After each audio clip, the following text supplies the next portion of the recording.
Welcome back. This is a new episode, and I am recording this very late because I'm recording this on the day of the Oscars ceremony.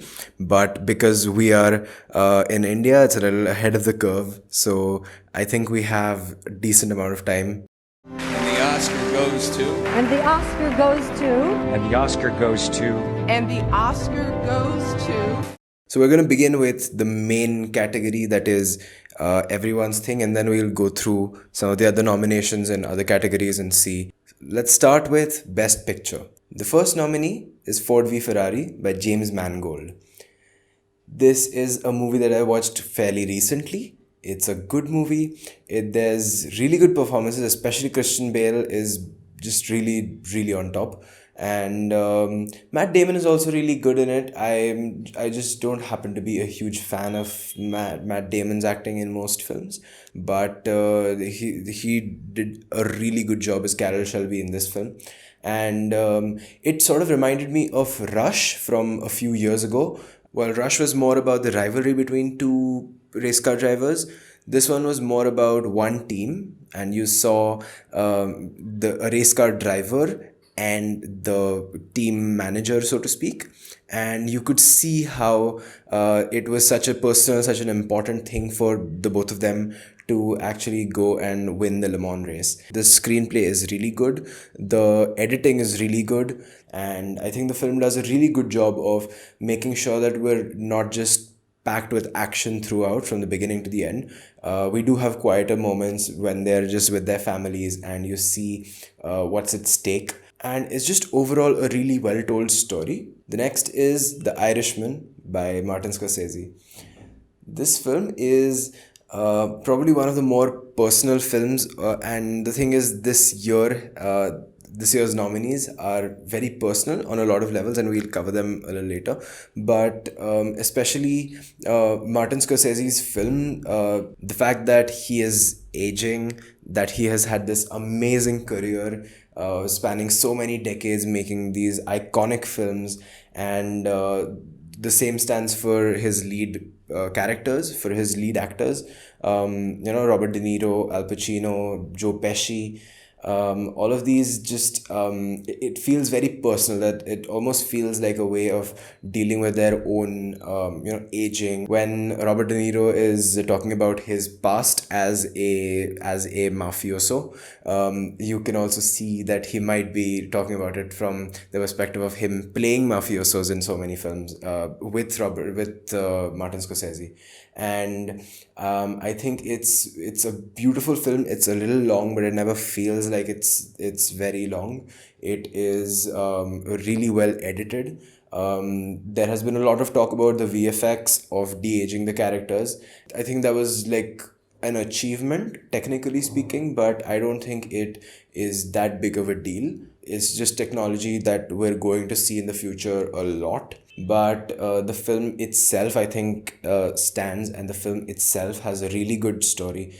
I think it is extremely personal for the director, for the actors involved, and again, one film that you should watch, and it's extremely accessible because it's on Netflix. So please go out and watch The Irishman. Next is Jojo Rabbit by Taika Waititi.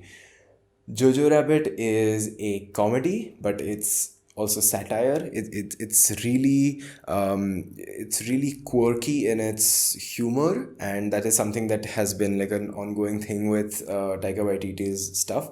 I am a big fan of Hunt for the Wilder People and Thor Ragnarok, the posters over there.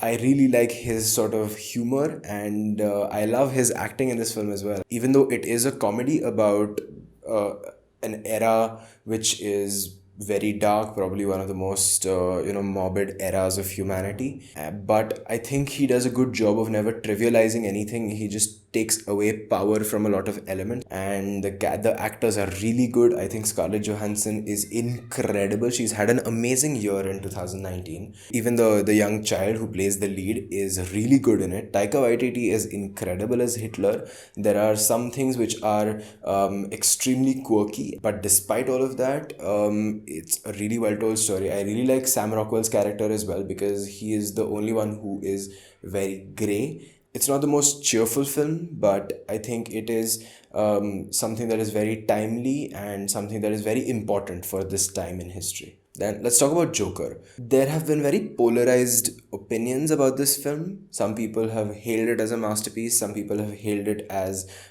something that's very negative, but I am sort of in the middle. I think it's an okay film. There are some elements which are really, really well done. I think the cinematography is really beautiful. Just that opening shot where you get the title slate is just absolutely beautiful. There are entire scenes in this film which are really well written, and I think overall it's a really well written screenplay. I am a huge fan of telling villain stories, super villain stories. Because I think there's a lot of character study that can be done. Again, you don't need to sympathize with the characters, but you can sympathize with certain elements of their struggle, which I think is quite important. There's also an element of foreshadowing in this film that I haven't yet seen being discussed anywhere. Throughout the film, there's a ticking countdown. You will see elements in the production design which count down from I think 10 to 1. When I saw it in the theaters, I did see that countdown happening, and it was something that is again like a very nice subtle Easter egg that's in the film, but I think it's also something that's quite well woven through, so it doesn't distract you. And also the story is a little inspired from other films, so I do think that it's heavily inspired from Taxi Driver and King of Comedy by Martin Scorsese, who's also nominated this year. I think it's a decent film on its own as well. I don't think it deserves a lot of the flack that it has got. But also, I don't think it's a masterpiece in any regards. I think it's a film that we will talk about in the future because of Joaquin Phoenix's performance in the film, especially. And I think it's a film that will stay with us, but I don't think it needs to have the kind of polarized opinions that it has garnered. Then let's talk about Little Women. Greta Gerwig's first film is one of my favorites. I really love Lady Bird, and I think Little Women just goes to show that Lady Bird was not just a fluke. Greta Gerwig is an incredible performer. She's an incredible writer, and I think she's able to pull off this story so well, even though it has been made into films a lot of times before. This seems very original, and in my opinion, I've seen only two of the previous adaptations, but I think this one is sort of more definitive for me. I've also been reading up a lot about Louisa May Alcott and her story of surviving in this in life with a certain kind of baggage and the kind of oppression that she had as a female author in that time. But Little Women is in a lot of ways very biographical for Louisa May Alcott, because she was basically telling the story of her and her siblings and her parents in this time which was extremely tumultuous. And Greta Gerwig manages to make sure that the parallels between Louisa May Alcott and Jo are told properly, and there are good parallels, and I think it does a good job of telling the story. Also, I love the costumes in this film. It's absolutely top notch. The cinematography is also really good, with a very clear color grade from the past and the present. Saoirse Ronan is clearly one of the best actresses of this time, and I think she deserves all the credit that she has gotten and will continue to get. Next is Marriage Story by Noah Baumbach. And I think just the fact that Noah Baumbach and Greta Gerwig are partners in real life, it just blows my mind that a household is so talented that both their films that were made in the same year are nominated for the Oscar and that have been really amazing and that have garnered so much acclaim and popularity. I think Noah Baumbach is a really good storyteller because it's a lot of dialogue, but he still manages to make it very cinematic in Marriage Story. Again, Scarlett Johansson is amazing in this film. Adam Driver has been one of the most consistently great actors in recent history, and he's done some of my favorite films. I think he is incredibly talented and he does a really good job with this character. I think it's a very good job at telling a story of two people and their marriage, and even though the story is about their divorce, but I think incredible story, really well told. Go watch it, it's on Netflix. Then comes 1917, Sam Mendes's war film masterpiece. Sam Mendes has made some really good films that I do like. American Beauty is one that comes to mind. Skyfall is one that comes to mind. I think he has done a lot of films that have been iconic, and I think this film is going to be the film that everyone will remember him for. This film is a little show-offy in some regards, especially with the cinematography, but it serves a purpose. It doesn't feel like it is out of place. I think the fact that the film was shot as one single shot or two single shots, there was an interval in the film. I think the film does a really good job of keeping you hooked. It's you stay with the characters on this journey, and it is a cinematic masterpiece because it has amazing sound. It has incredible sound mixing, which is something that I haven't noticed in a lot of films recently. It also has decent performances. I think casting two fairly unknown actors to play the leads was a really good job.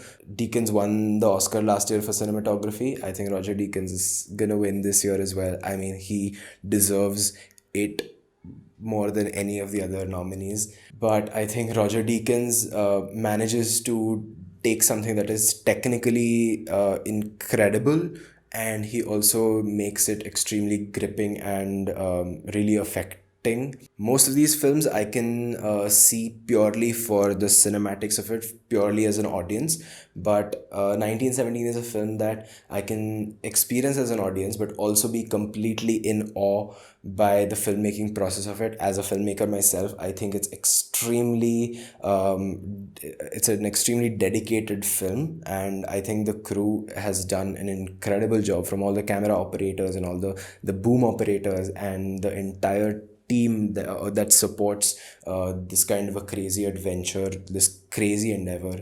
And I think it's a film that you must watch. Next comes Once Upon a Time in Hollywood. I can't believe this year, because we've had these amazing masterpieces from so many incredible filmmakers. I mean, to have a film from Martin Scorsese and Tarantino in the same year is incredible, and two really well told films. And I think Once Upon a Time in Hollywood is also it's you see Hollywood from Tarantino's perspective, and his really messed up perspective of the world is really portrayed in this film really well, and the performances are incredible. I never thought I would see Leonardo DiCaprio and Brad Pitt in a film directed by Quentin Tarantino, and all of it comes together in so much glory. I think the film is really well told, but I was not as big a fan of this film as some of the other film critics and some of the other watchers have been. And almost by chance, I've kept the best for last, which is Parasite by Bong Joon-ho. I really hope that this film wins. It is head and shoulders the best film of all the nominees. And Parasite is a film that is extremely personal, it's extremely social, it's extremely critical of society. It's also extremely funny, it's also a thriller. It's just, I think it's the peak of cinema in so many regards. I think this is a film that is going to stand in film history as one of the landmarks, as one of the iconic films, along with your affair of the Lord of the Rings trilogy and The Godfather and Casablanca and Citizen Kane. And I think Parasite is going to go down as one of those really incredible films. I think Bong Joon-ho has made some really critical films of society, and I think it's an incredible screenplay. It has amazing cinematography. It has incredible performances. It has brilliant editing. It has amazing use of sound. It has so many elements, and I think if there was one film, I think this is a film that will go down in the likes of Citizen Kane, which are your textbook films. Like, you watch that film and you can learn every aspect of filmmaking.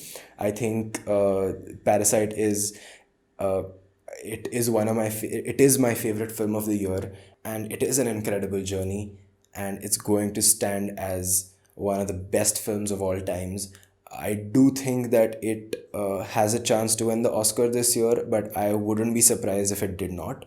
But I think there is going to be a very similar thing that happened with Roma last year, which is that it wins for best foreign film and doesn't win the best picture. But I'm really glad that it was nominated for the best picture, and I think that if any film has ever had a chance of winning the Oscar, it is Parasite.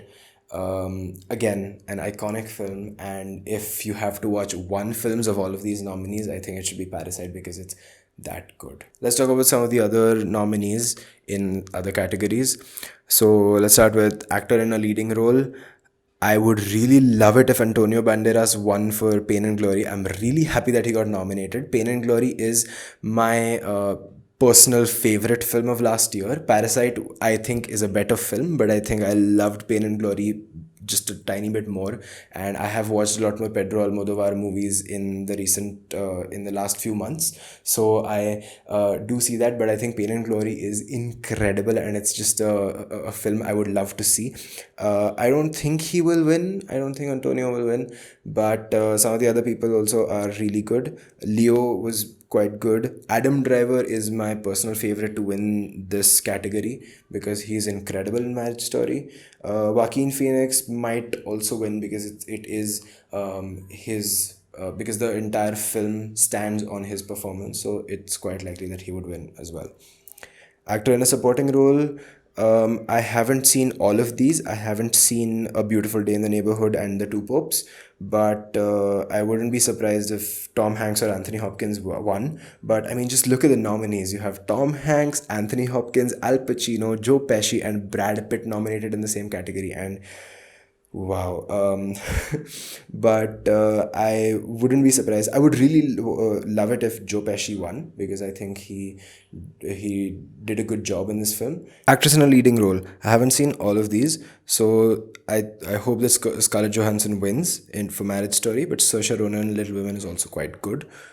Actress in a supporting role, I haven't seen all of them. Laura Dern for Marriage Story is a good pick. I think she was a little better in Little Women, but I like the fact that Florence Pugh was nominated for Little Women, and Scarlett Johansson in Jojo Rabbit is also good. Any of those three would be good. I think Laura Dern is probably going to win it though. Animated feature film. I have seen 3 of the 5 films. How to Train Your Dragon 3, which is a good film. I Lost My Body is probably my favorite in this category because it is so unique. It is so it's so heartwarming, but also so disappointing in some ways. And I think it's very unique. It's very beautifully animated. I love the 2D style of animation, and I really like that it was nominated, and I really hope that it wins. Toy Story 4 was a little meh in my opinion. It's a good film, but it's not as good as the first 3 in the franchise.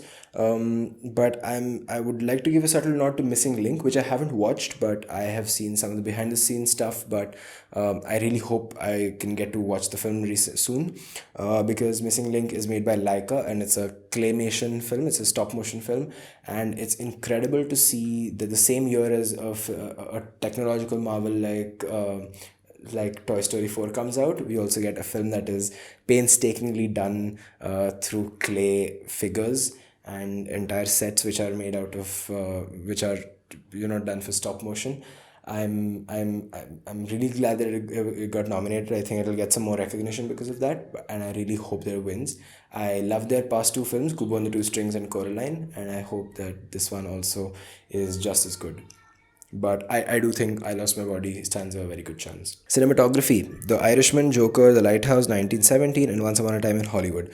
I think Joker has really good cinematography. I was pleasantly surprised by how good the shots were, and especially the colors and just the way it's shot is really quite beautiful. The Lighthouse, because it's in black and white, it's in a different aspect ratio, and I'm a sucker for black and white. So I'm proud that The Lighthouse got nominated because it does have incredible cinematography. Like, there are frames that you could just screenshot and put them up as posters, and they would just make incredible wall hangings. It also does a very good job of accentuating the performances. I was a little disappointed that Robert Pattinson and Willem Dafoe were not nominated in the acting categories, but I do think Lighthouse has good cinematography, so I wouldn't mind if it won. And 1917 is probably the clear winner because it's Roger Deakins. He's won last year, so maybe he won't win again, but also he is incredible at his job. It is really affecting. And also, I think the technical mastery of cinematography for this film is something that is undeniable, and I think a lot of people will be attracted to that. And I to the point that when I saw that film, I was like, I can never be a cinematographer because we have peaked, because I don't think anyone can do anything technically better than this film. And it's incredible. Costume design: The Irishman, Jojo Rabbit, Joker, Little Women, and Once Upon a Time in Hollywood. I think Little Women is clearly my favorite. It's really well done. The costumes are really on point, and they also accentuate the characters really well. They actually are very appropriate for those characters, the colors, and I love just the costume design of that film. It's really good. Directing. Who thought you would have so many big hitters? You would have Martin Scorsese, Bong Joon-ho, Sam Mendes, Quentin Tarantino nominated in the same year. But yeah, and Todd Phillips as well. But I think if anyone was to win, they might give it to Scorsese because it's again like a very personal film for him. They could also give it to Quentin Tarantino, but I don't think it's that great a job. I think his direction for some of his other films were a little better. So I think it's either going to be Sam Mendes for 1917 because of the mastery of the film, or it's going to be Parasite, which I hope it's Parasite because Bong Joon-ho. And I mean, it's such an incredible film. Documentary feature, I haven't seen all of these. I have only seen Honeyland, and it's quite good. Documentary short subject, I haven't watched any of these.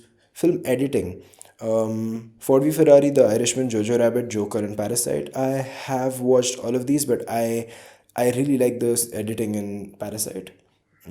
Irishman also, I think, stands a very good chance because it's not as flashy as some of the other films like Ford v Ferrari, but it is really good. So I don't really have a clear favorite in this category. So Ford v Ferrari, The Irishman, or Parasite are probably good options.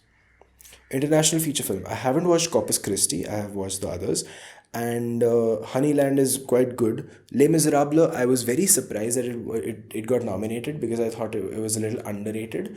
But it is a really good film. It's incredible. It's not the Victor Hugo story. It is contemporary in its nature, and it talks about a lot of the struggles really well. I think it's a very well told story, and I think more people should watch it. My clear favorite is Pain and Glory because Pain and Glory was just so personal to me, and I really love the film so much. I couldn't, like, if I were to make a video about just Pain and Glory, I think that would just last the duration, the runtime of the film itself. Or more, but I don't think it's gonna win because if Parasite doesn't win Best Picture, it's definitely gonna win international film. So yeah, Parasite is probably gonna win. I would love it if Pain and Glory did though.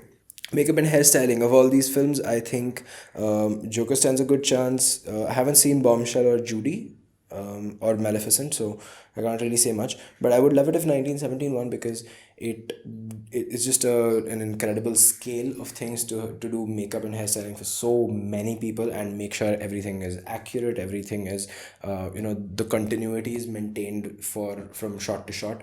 And I think it's just an incredible job that they have been able to do, and I really hope that it gets recognition for it. Original score. I think Joker had a score that really surprised me. I haven't heard of that composer before, but I was pleasantly surprised. It was really, really good. The score was. Little Women also, Alexander Desplat, great composer. Marriage Story was a little, it was not very heavy on the score. 1917, I think, was a little predictable for a war film, but again, it's a good thing. But I think, I mean, Star Wars: The Rise of Skywalker. I haven't watched the film, but I have heard the score, and it's John Williams' 52nd nomination, Oscar nomination. Just blows my mind. I think John Williams is a legend, and maybe he deserves to win because it's a really good score. Original song, I've only heard one of these, so I can't really say much, but production design: The Irishman, Jojo Rabbit, 1917, Parasite, Once Upon a Time in Hollywood. I think Pain and Glory also deserved a nomination here because the production design is really good. I think of all of these, I think Parasite is really incredible because it has things which are just appropriate and just like there's nothing extra, everything has a purpose. But I think 1917 is probably going to win because it is so crazy, because it needed to be so meticulously made, it had to be so meticulously thought out, everything had to be done with so much details planned before. I think 1970 is probably going to win. Animated short film, I haven't watched any of these. Live action short film, I haven't watched any of these. The shorts, there's usually a screening around Oscar times where they do just all the shorts together, but I haven't seen that come up, so I haven't been able to watch any of these. I will love to watch these films whenever they come out on Netflix or YouTube or whatever it is. So I would love to watch these because usually the shorts are really quite nice. Sound editing, I think Ford v Ferrari is a good option. Joker had really good sound editing, and so did 1917. I think Joker or Ford v Ferrari might win because they do have good editing. Sound mixing, Ad Astra, it had a good score, very reminiscent of other films from the past, but yeah, I was very okay on Ad Astra. I didn't like it so much, but I didn't hate it either. It was like a very middling film for me.